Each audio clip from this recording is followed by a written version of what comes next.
Good morning বন্ধুরা, আজকে আমি বানাবো পনির ভাপা। দেখুন কত সুন্দর দেখতে হয়েছে, খেতেও কিন্তু খুব সুন্দর হয়েছিল। চলুন তাহলে রেসিপিটা দেখে নিই।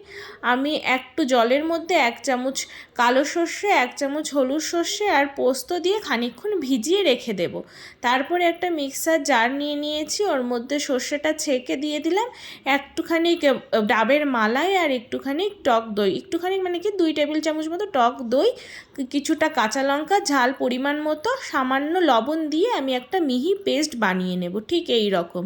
তারপর আমি পনিরটাকে আগেই কেটে রেখে দিয়েছিলাম, ওর মধ্যে আমি ওই মশলার পেস্টটা দিয়ে দেব, আর পরিমাণ মতো একটুখানি হলুদ দিয়ে দেব, আর 1 টেবিল চামচ আমি সর্ষের তেল দিয়ে ভালো করে পনিরটাকে মাখিয়ে নেব।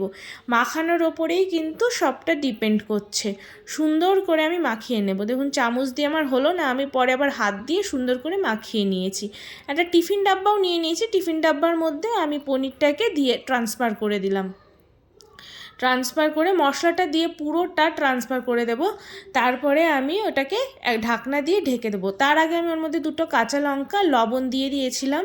লবণটা আমি শ্যুট করতে ভুলে গেছি, লবণ দিয়েছি স্বাদ মতো। লবণ দিয়ে আমি ঢাকনাটা দিয়ে দিলাম। আমি আগেই কড়াইয়ে খানিকটা জল দিয়ে গরম করে নিয়েছি। তারপরে টিফিন ডাব্বাটা দিয়ে আমি ঢাকা চাপা দিয়ে দেব, আর ওই ছিদ্রটাকেও আমি আটকে দেবো একটা কাগজ দিয়ে। 30 মিনিট ভাপিয়ে নিয়ে নামিয়ে নেব। সত্যি বলছি, এটা খেতে কিন্তু অসাধারণ হয়েছিল। আপনারাও একবার ট্রাই করতে পারেন। আজকের মতো এইটুকু, টাটা।